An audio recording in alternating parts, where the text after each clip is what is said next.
Today, we'll explore a tale that unfolded in 1992. Milica Van Doorn, a 19-year-old, lived in Zandom, Netherlands, and was attacked after missing her bus. It took over 20 years for authorities to identify the individual responsible for this crime, and advancements in DNA testing played a pivotal role. Milica hailed from an ordinary family, residing with her parents and two sisters in Zandom, a city in the North Holland province. It stands as the primary city in the municipality of Zaanstad and obtained city rights in 1811. Positioned on the Zaan River just north of Amsterdam, Milica wasn't a troubled youth, steering clear of any illegal activities and maintaining a friendly demeanor with everyone. Freshly graduated from high school, she held a reputable image and believed her life was just commencing, a future brimming with promise. However, one summer night tragically altered everything. The entire nation learned of Milica, drawing immense attention to her case. On the evening of Sunday, June 7, 1992, Milica was among the guests at a friend's birthday party held in one of the apartments in that building. The location appeared unchanged since 1992, except for the taller trees. The birthday festivity hadn't concluded when Milica decided to head home. She was having a great time with her close friends, but residing in another part of town, she needed to depart while public transportation was still operational. Shortly before midnight, she bid farewell to her friends and left. As she intended to catch the bus home, she walked to the nearest bus stop, approximately 160 yards away. This bus stop hadn't significantly altered over 3 decades, as later speculated by investigators. Upon reaching the stop, she realized the last bus had departed half an hour earlier. She knew the bus schedule but hadn't considered that, due to the Christian holiday of Pentecost that day, the last bus had left earlier than usual. Milica had an alternative way home via train. The train station was on the same street as the bus stop, requiring a half-mile walk. However, she never made it back. She occasionally stayed overnight at her friends' homes, so her parents didn't immediately raise the alarm. Near the train station was a church and a pond. The following Monday morning, the pastor of St. Joseph's Church stumbled upon a shocking sight during his morning walk: a body floating in the pond. He alerted the police at 8:54 a.m. Detectives arrived within 5 minutes, plunging the Van Doorn family into despair and sorrow. The retrieved body from the water belonged to Milica. Preliminary examination revealed multiple injuries on her neck, face, and body, including numerous stab wounds. She was also partially unclothed. The perpetrator attempted to conceal the body under reed stalks, but the endeavor failed, leading to its discovery. Milica's demise became a tremendous ordeal for her family.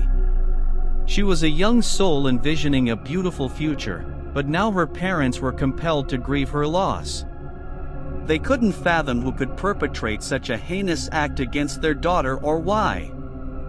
Following an autopsy, investigators uncovered semen and pubic hair within Milica's body. Even though her body was retrieved from the pond, the absence of water in her lungs indicated she had perished elsewhere. Only after her death was the body attempted to be hidden in the pond. The exact time when Milica lost her life was also unclear. It could have been shortly after leaving the party, but it might have been hours later. Since her body was in the water, the time of her death couldn't be determined by body temperature. The lake was where the assailant disposed of the body, but it wasn't where Milica lost her life. The police were trying to locate the crime scene, believing that due to the severity of Milica's injuries, evidence should have been left behind. One piece of evidence that could indicate the crime scene and possibly the perpetrator himself was the fact that one of Milica's shoes was missing. The police distributed informational flyers mentioning that one of Milica's shoes was missing and urged whoever found it to hand it over to the detectives. The second shoe would eventually be found, but we'll talk about that a bit later. It was 1992, and DNA research was still in its early stages of development. Therefore, the DNA samples from Milica's body at that time weren't very helpful to the police in their investigation. Detectives initially spoke with Milica's family. They wanted to find out if Milica was in conflict with someone or if there was an obsessive man she rejected and who couldn't accept it. However, according to family members, Milica wasn't in conflict with anyone. Her personal life was stable too. She dated a guy who was her peer, and they almost never argued. Upon learning that Milica attended a birthday party before passing away, investigators decided to interview all the guests present. Milica's boyfriend was among them. Yet, numerous interviews yielded nothing. Everyone at the party gave the same account, stating that Milica had left shortly before midnight, intending to catch a bus to her neighborhood. None of Milica's friends knew that the last bus had departed before she reached the bus stop that day. Consequently, the investigation hit a dead end as all the men they spoke to denied being near the lake on the night of the crime. 6 months after the crime, a roofer repairing the roof of St. Joseph's Church found Milica's second shoe, which had been there all along. It was impossible to access the church's roof without a ladder, leading to the conclusion that the perpetrator, for some reason, threw one of Milica's shoes onto the roof while at the lake. Months and then years passed, yet Milica Van Doorn's case remained unsolved. This was another factor that deeply wounded her parents. After all, whoever had so coldly and brutally taken their daughter from them remained free and enjoyed life, while the Van Doorn family's life was irreversibly altered. Over the years, the police revisited this case. Investigators repeatedly interviewed residents of the area where the body was found, hoping someone would recall something and provide previously unknown information, but this didn't happen. Milica's story was also discussed on various television programs, prompting calls to the police with clues, but ultimately, this didn't bring them any closer to the suspect. However, the authorities had DNA samples from the assailant at their disposal, lying in wait as DNA testing technology rapidly advanced. Medical analysts speculated that the perpetrator must be a man of Turkish descent, likely residing in the Kogerveld area in 1992 and aged between 16 and 30 at the time. About 200 men volunteered for DNA testing, but it yielded no results. Almost 20 years after Milica's passing, in April 2012, a significant event occurred that further shaped the investigation. Thanks to an amendment in the law in the Netherlands, DNA kinship testing became possible. Based on the autopsy results, evidence, and the perpetrator's behavior, a psychological profile was created. The police profiler believed that Milica was a victim of a frustrated man deeply resentful of women in general. She was in the wrong place at the wrong time. The assailant might have briefly spoken to her, but apparently, he violently grabbed her shortly after and started threatening her. After fulfilling his basic needs, he realized that Milica could identify him, so he decided to end her life. In the initial weeks after the crime, he remained silent. Perhaps he feigned illness to avoid being seen or going out, as he had scratches on his body from the altercation with Milica. He's a man with a volatile temper, poorly handling criticism, being selfish, having few friends, and mistreating girlfriends. The police profiler believed the assailant was between 18 and 25 years old in 1992. In April 2016, the investigation into Milica Van Doorn's case was reopened. After more than 20 years without serious reports, a specific report emerged in June 2016, mentioning the names of 2 Turkish men. Both men had lived in Zandom in 1992 and had left shortly after Milica's death. It was necessary to ascertain whether these 2 men were connected to the crime. They were in Turkey, and it took over a year to locate them and take necessary steps. However, the DNA analysis of these 2 men showed no match with the DNA found on Milica's body. In 2017, 25 years after Milica's passing, authorities decided to employ DNA typing technology to attempt suspect identification. Scientific tests on DNA samples found on Milica's body showed that the DNA almost certainly belonged to a man of Turkish descent.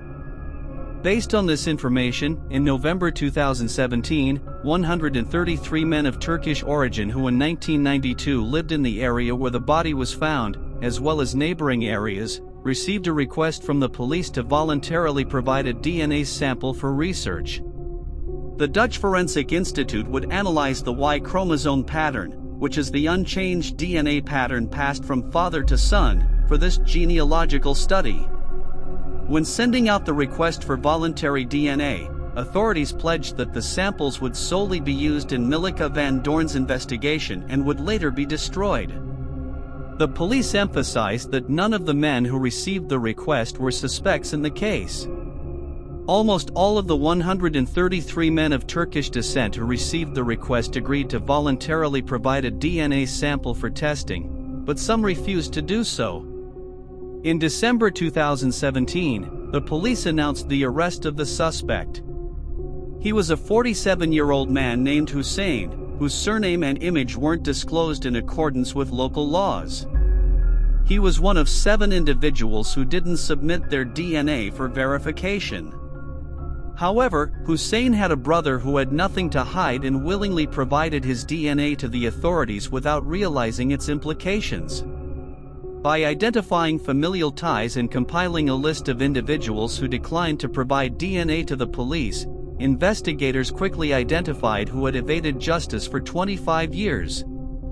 Hussein's DNA was successfully matched with the samples found on Milica's body.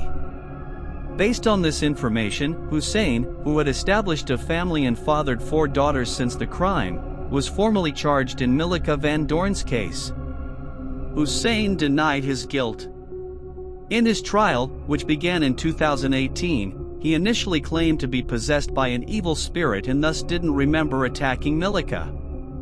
However, over time, he changed his strategy and claimed to have had a secret and very close relationship with Milica, explaining his DNA found in her body. According to Hussein, he had just gotten married at the time, so he was hiding his relationship with Milica.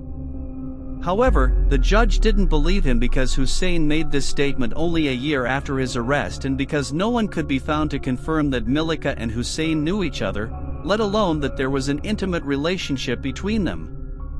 Milica's immediate family spoke at the trial. One of her sisters stated, "The man who did this stayed silent for years.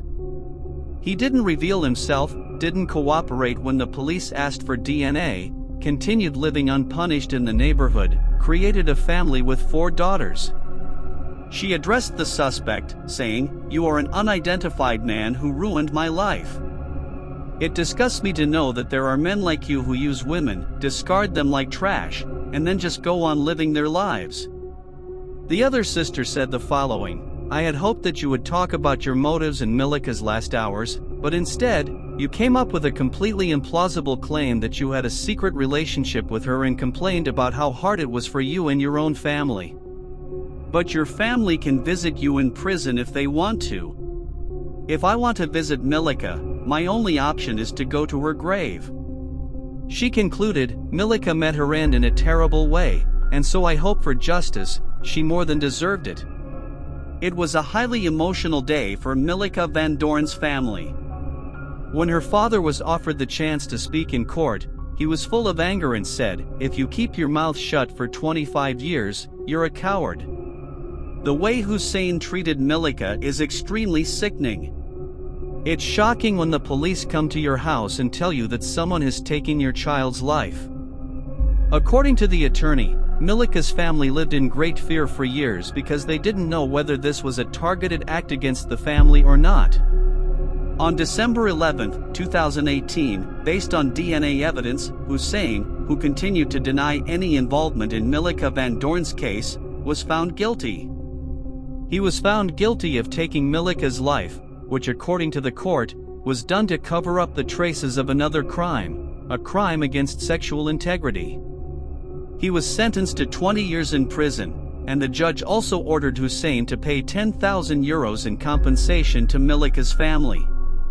Hussein himself refused to be present in the courtroom during the pronouncement of his sentence. He was taken to court but chose to remain in a cell outside the courtroom. In February 2019, Hussein appealed his sentence, resulting in his prison term being reduced from 20 years to 19 years and 7 months. However, his time in prison was short-lived. On Sunday, June 13, 2022, Hussein was found dead. According to his lawyer's report, Hussein passed away after a workout, and the resuscitation treatments